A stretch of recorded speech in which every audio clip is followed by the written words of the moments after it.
What's going on, everybody? It's your boy Malik at Malik's Water Garden, and I just want to do an update and give you guys a preview of what's coming. I'm converting this quarantine rack into breeding setups.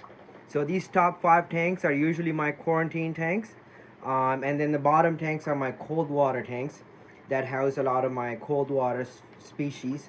And then I do a lot of breeding in the summertime in these tanks down here.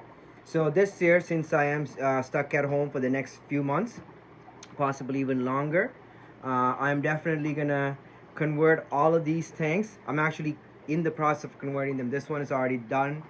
This one is gonna get cleaned out tomorrow. This one here in front of you is gonna get cleaned out.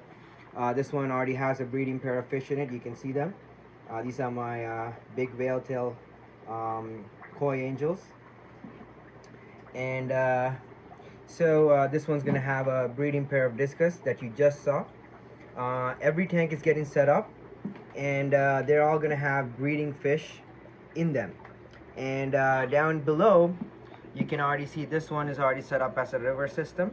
We are gonna be breeding our rainbow shiners again. So these are the females. They're separated into this tank. And then these are the males. They're separated into the tank beside them. If you haven't subscribed, please subscribe down below and hit that notification icon so you get updated when all these different videos get uploaded. They are going to be breeding in this tank here. We're trying something brand new this time. I'm not going to use the pea gravel, and I'm just going to have the rock pile this time. The last time we did have a successful spawn, so you can see some of the fry in here. The ones with the neon colored stripe that look like neon tetras or cardinal tetras, those are actually white cloud minnow fry. And then the skinny long ones that are almost reddish brown colored are the rainbow shiner fry. So we have about 50 of them in this tank. It was a decent spawn, but since I have a group of 20 and 5 or 6 females, and each female is capable of releasing several hundred eggs, I think I can get a bigger spawn.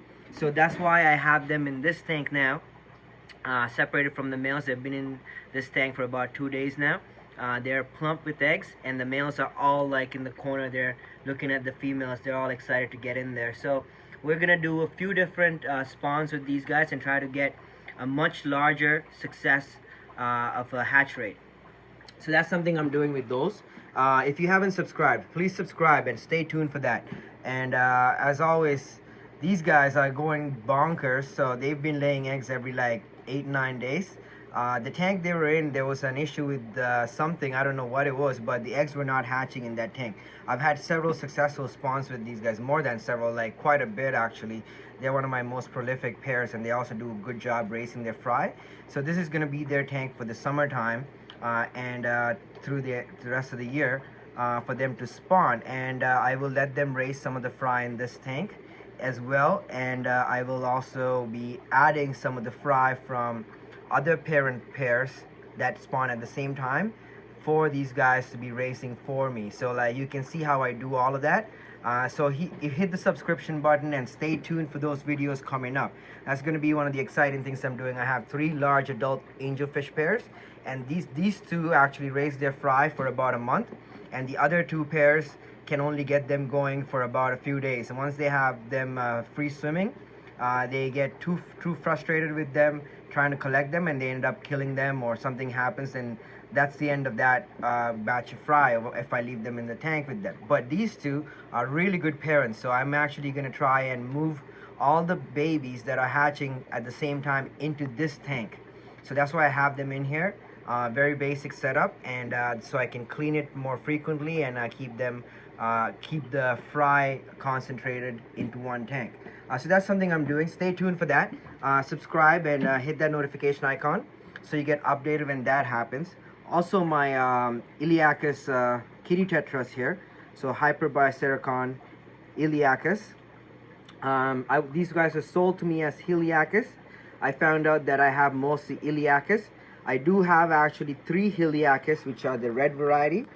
You can't really see them separately from the group because they're all almost the same color, but as they color up, you can I will make videos of them and show you the difference. The Heliacus would be more red, whereas the Iliacus will stay more of a silver blue color. So stay tuned for that as well. The other pair of fish going into the breeding rack is these guys here. So they're gonna get their own tank for the summer. Because they are laying quite a bit of eggs, and I want to start getting spawns out of these guys since I am at home.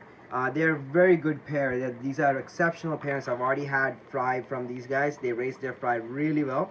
The male is really gentle. He does not bully the female at all. She's a little boisterous, but he's big enough to handle her. So there's no damage or actual aggression. They're just a lot of posturing, and the mating dance happens quite a bit with these two, but they've been a mated pair for over a year and a half now.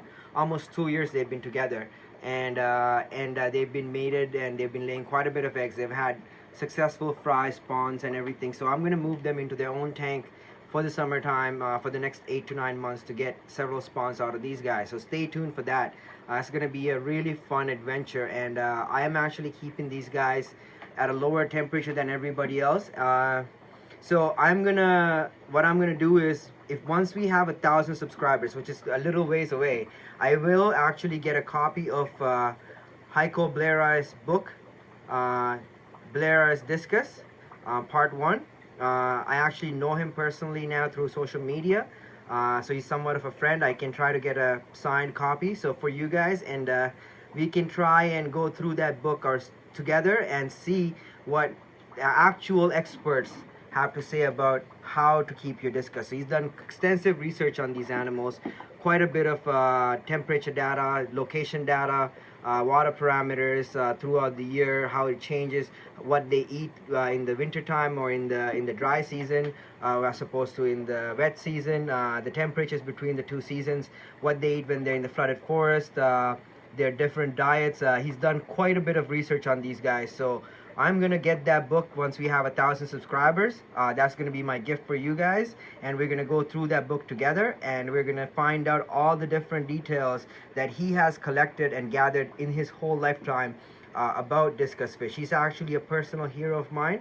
I've studied, I've kept fish my whole life, so he's been somebody there's a lot of fish named after him. His mother, his grandfather, they've all been very prominent figures in the hobby. So it's very blessing to know this person personally now, and also to have access to this book. So everybody should get a copy of this book. I will try to put a link down here somewhere. It's also available on Amazon and stuff like that. This is not a paid advertisement, so I'm gonna get a copy for for the channel, and we're gonna go through all that information. So stay tuned for that. As always, there's other stuff going on in the fish room. These guys are spawning now. I think the L333, Porto de Mas, King Tiger, Plecos, they're starting to show a lot of breeding activity, although they are a young group. They're about 3.5, 4 inches for the most of them. Some of them are actually topping 4 inches. So those guys will be getting to start spawning very soon, I would assume. If not this summer, most definitely next summer they will be spawning. But I'm hoping they start spawning this year. I want to start getting some spawns out of those guys. The update on the L471X, I do have a little bit of a, I don't know if it's good news or bad news. I do have one fry. There he is in the back there. I don't know if you can see him clearly. He's on top of the leaf there, or beside the leaf. There was about 21 eggs. A lot of them started going bad. I did mess up by trying to remove a bad egg. I did end up breaking a couple more, and then that ended up making a few others go bad as well. I ended up hatching, I think, 3 or 4. Only 2 actually hatched into little frylets, and this is the only guy that actually started wiggling and doing anything. The other ones didn't.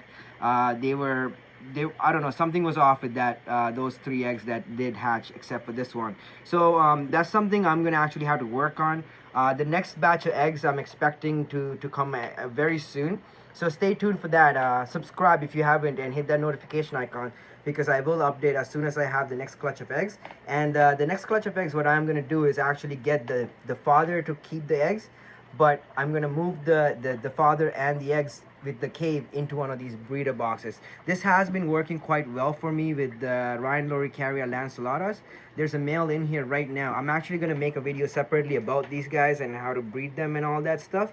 So stay tuned for that, and subscribe to the channel if you haven't, so that you get updated when that video gets uploaded. But what I'm doing with this guy, because they're taking about 2 weeks, about 12 to 14 days for the eggs to actually hatch. So with the two Rhine loricaria species that I'm keeping, both species, it has taken over 2 weeks, or over 12 to 14 days. 14 days is the magic number actually so far. Some do have started hatching on the 13th day, but most of them hatched on the 14th day, the last few clutches. So I'm starting to realize the reason they do have an extensive incubation period, so that the male has to be in the cave. I have tried to take the cave out without the male several times. There was 1 or 2 times my red lizards got kicked out some of the eggs. I tried to hatch them separately. It's really hard to keep them alive for 14 days without the father.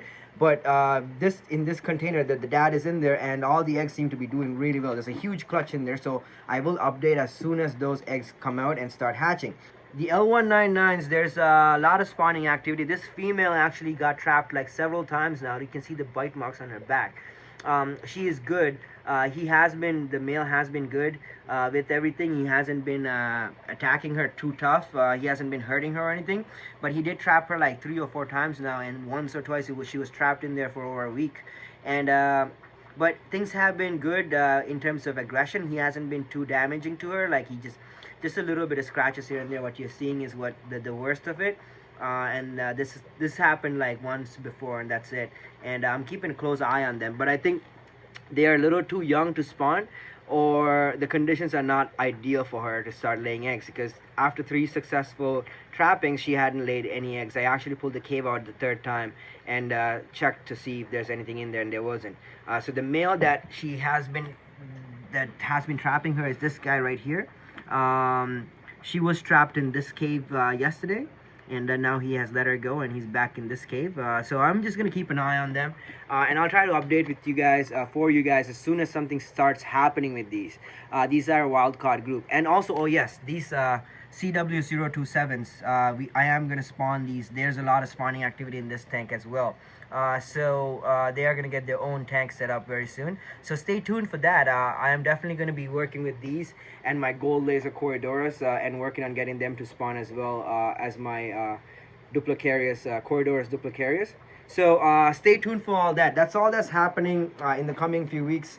Actually, there's a lot more stuff. I mean, it's a functioning fish room, so all these tanks are going to be converted into Pleco tanks. That's why they just haven't been cleaned or anything. These are going to happen in the next couple of days, so I'll try to make a video about that, actually, how to set up a Pleco tank. So if you haven't subscribe down below and hit the notification icon so you get updated when that video gets uploaded. I am going to come out with a new video for how to super red Pleco. So basically going to talk about super red Plecos, how to keep them, take care of them, all that good stuff, water parameters. Everybody's been asking for that, so that's going to be another video coming out very shortly in the next couple of days. So stay tuned for that. These tanks are going to get converted, so like I am going to make videos about how I'm converting all these tanks into Pleco tanks. So these 4 tanks are going to get converted. I'm also getting a group of L134 leopard frog Plecos very soon. I actually sourced a couple of groups now. I'm in talks with the owners of the groups, or the breeders. I just want to pick the right group. I want like something really nice. So they're quite pricey as well, so you know, like it's gonna be a decision I'm gonna have to like make over a few weeks. I don't think I'm gonna rush into it. So, but the tanks will be set up before the fish actually arrive, so stay tuned for all that. As always, I thank you for your support. I love you all. This has been a little longer than expected, but thank you so much for watching, and thank you for all your support. You guys are all awesome, and if there's anything else you want to see, please comment below and let me know. And as always, I love you all. I'll see you on the next video. God bless.